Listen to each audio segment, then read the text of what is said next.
I'm 86 now, and just last month I stepped up onto my porch without needing to grab the railing. No wobble, no hesitation, just control and confidence. Most people I know my age shuffle their feet, lean on furniture, or avoid stairs altogether. But I've discovered something that changed everything for me. Not a medication, not a miracle. Just 5 practical movements I commit to daily. These aren't exercises from some athlete's manual. They're movements I believe every senior should learn, because loss of strength isn't just a part of getting older. It's the main reason we lose our independence. I still remember the moment I realized I was getting stronger. I was sitting at the kitchen table, sipping tea, when I stood up without even thinking. No armrest, no push-off, just a smooth rise. A few months ago, that would have taken effort and a small prayer. But now, I felt like my younger self again. And it all started with the most basic movement of all, standing up from a chair. I call it my morning chair rise ritual. No equipment, no timer, just me, my chair, and the will to move. Every morning before I even touch breakfast, I stand and sit 5 times, slow and steady. Why? Because the ability to get up from a chair without using your arms tells you more about your health than any fancy fitness tracker. Studies show it's a predictor of balance, leg strength, and even longevity. So I began small, feet flat, knees aligned, no using my hands, just my thighs and glutes doing the work. The first few days were tough, I won't lie. My legs trembled like jelly and I breathed harder than I expected, but I stuck with it. And within 2 weeks, something shifted. My legs didn't feel as tired. I stopped needing to brace myself for every step. I even caught myself walking faster, almost like I had springs in my feet. You see, the real danger isn't weakness, it's inaction. The body only keeps what it uses. And the chair rise ritual, it asks the body to show up. Not once a week, not when it's convenient, every single day. That's the secret, not intensity but consistency. It's not about lifting weights or doing lunges. It's about showing your body that you still need it, that you still believe in your strength. Because once you do that, once you commit to just one small move every morning, you'll feel something you may not have felt in years: confidence. The kind that lets you walk across the room without thinking. The kind that makes stairs feel like no big deal. The kind that reminds you you're still in control. And trust me, that feeling is worth every single rep. And if you stick with it for just a week, just 7 mornings, you'll notice the difference. You'll move a little easier, feel a little lighter, and smile a little more when you realize your legs are waking back up. But that was just the beginning for me. Because the second movement I added to my routine. It changed everything I thought I knew about joint pain. Most people don't talk about it, and even fewer are doing it right. But it's the reason my knees no longer feel like rusty hinges when I walk downstairs or get out of bed in the morning. Let's unpack it. For years, I blamed my knees. I thought they were just tired, worn down from decades of hard work. Stairs, gardening, lifting grandkids, carrying groceries. I figured that aching, grinding feeling was just my age catching up with me. But the truth, my knees weren't the problem at all. It was the way I was moving, or more accurately, the way I wasn't moving. I had slowly eliminated the very action that was designed to protect and support those joints, the squat.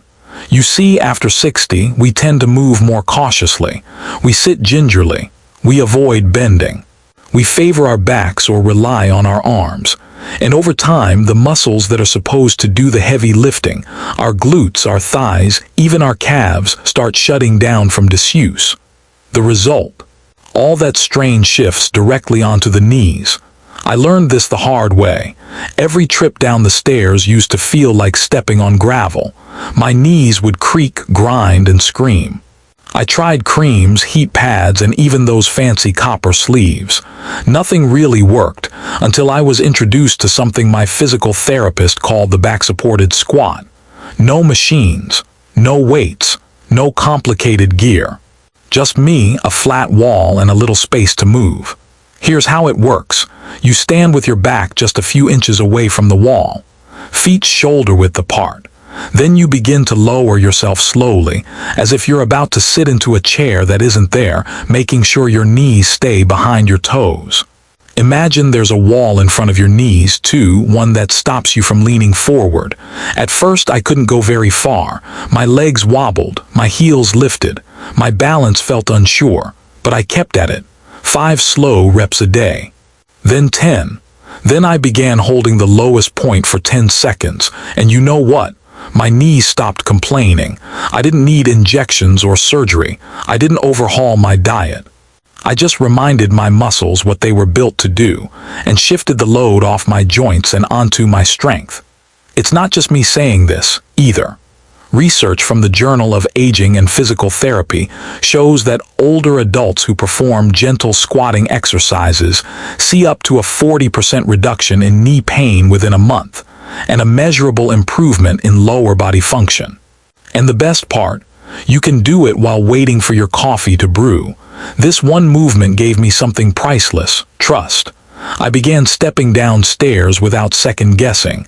I could squat down to pick up a sock or a dropped spoon.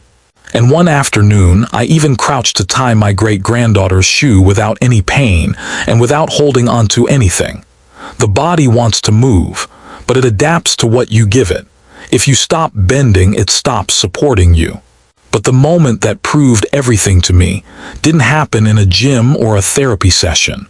It happened in the parking lot of my local market on a rainy Tuesday. I stepped off the curb too quickly, landed at a bad angle, and felt my foot twist. My body pitched forward, and for a split second I thought I was going down, but I didn't. My legs caught me. My balance held. I stood upright, shaken but safe. And in that moment, with my heart pounding and the rain hitting my shoulders, I realized something. This movement didn't just make me stronger. It may have saved my life. When I shared that near-fall moment with my physical therapist, I expected her to praise my balance or reflexes. But instead, she looked me straight in the eye and said, "You didn't fall because your ankles are strong." I had never thought about my ankles before, not once in 80+ years, but that's where everything changed. She showed me a simple move I now call my lifesaver exercise. It's called the heel raise. Nothing fancy.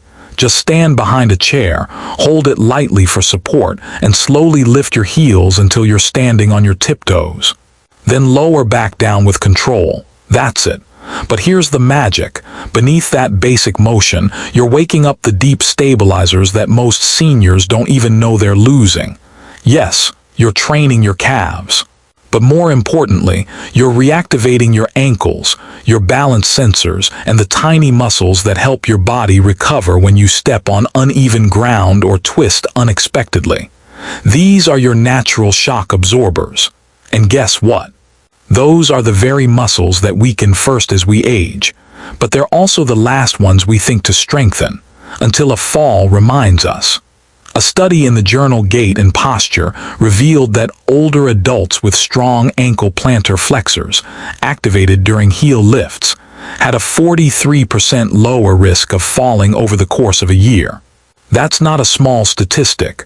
That's the difference between living confidently and living cautiously. I started small, 10 reps in the kitchen while brushing my teeth, then again while waiting for the kettle. Over time, let's go deeper. There was a time when my mornings seemed peaceful, but were slowly stealing my strength. I'd sit down after breakfast with my paper and coffee. Then I'd shuffle through emails, make a few calls, maybe glance at the news. Before I knew it, 2 hours had passed. Then came lunch, then the couch, then the evening.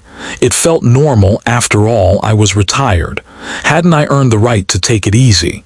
But what I didn't realize was that too much sitting was quietly rewiring my body. See, your muscles don't just freeze when you stop moving. They turn off. Your glutes go offline. Your hip flexors tighten. Your blood flow slows to a crawl. And the most dangerous part, the connection between your brain and your muscles, the one that keeps you stable and responsive, starts to fade. And you don't feel it, not at first. Until you stand up one day and your legs don't respond as quickly, or you trip over nothing and your foot doesn't catch you like it used to. That's why I added something deceptively simple to my day, the standing march. Every hour I stand up.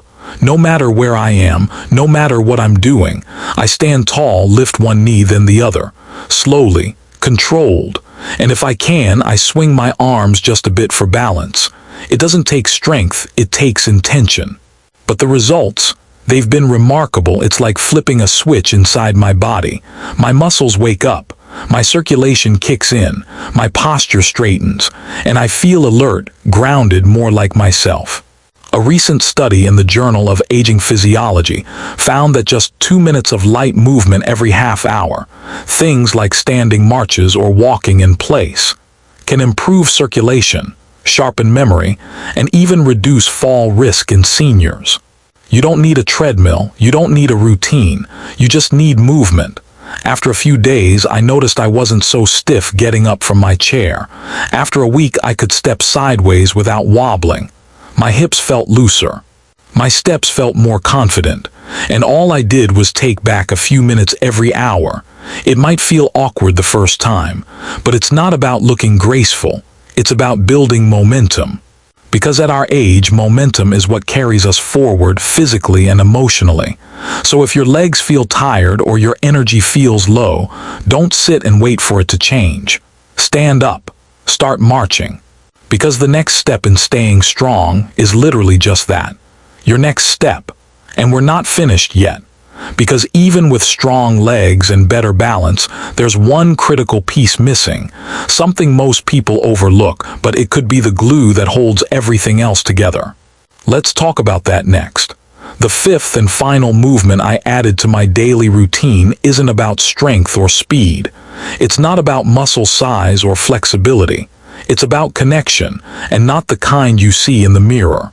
This one is internal, quiet, and it just might be the most powerful practice of all, not for your body but for your mind. Let me explain. There's a moment we don't often talk about. It doesn't make noise, it doesn't cause pain, but it changes everything.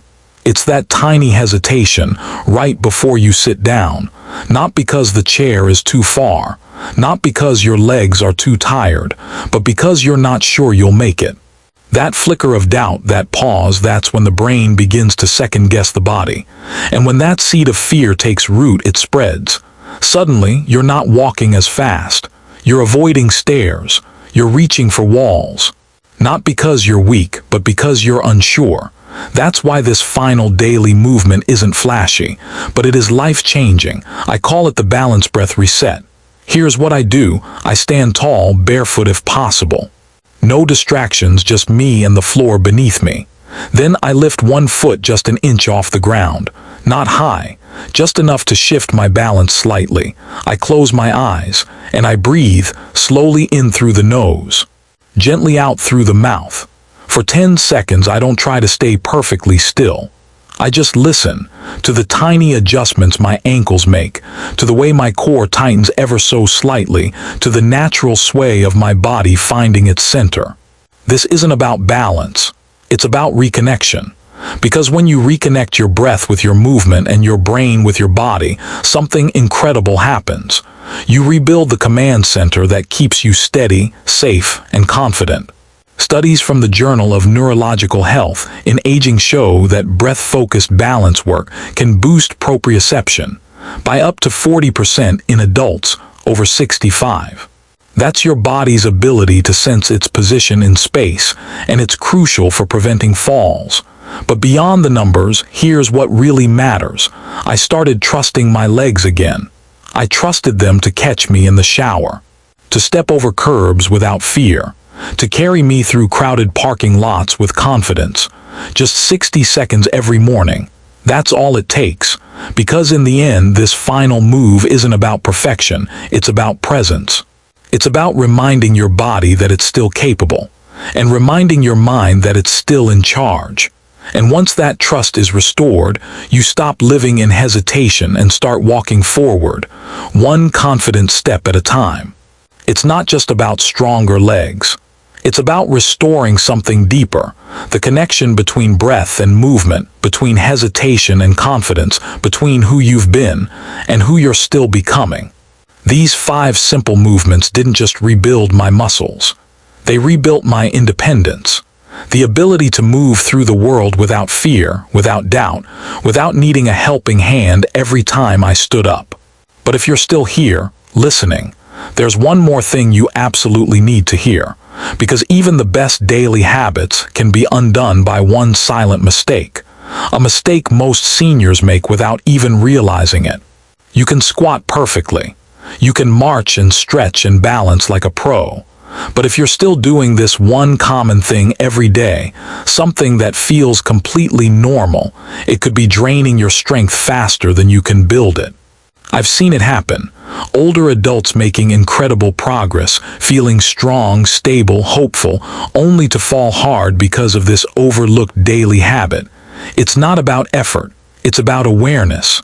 The 5 movements gave me strength, but changing this one habit, that's what gave me safety. And once you understand what it is, your legs and your life can finally work with you, not against you. Because real strength isn't just built in motion. It's protected in what you choose to do or not do the other 23 hours of your day. If you found this helpful, don't forget to hit the like button. It lets me know you're here and walking this journey with me. Leave a comment below. Have you tried any of these movements? Or do you have your own habits that help you stay strong after 60? I'd truly love to hear your story. And if you know someone, a parent, grandparent, or friend, who could use a little more strength and confidence in their daily life, please share this video with them. Sometimes one simple video at the right moment can change everything. Finally, be sure to subscribe and turn on the notification bell so you never miss a new video on staying strong, healthy, and independent as you age. We're building a community where age isn't a limit, it's a reason to thrive. Thank you for watching.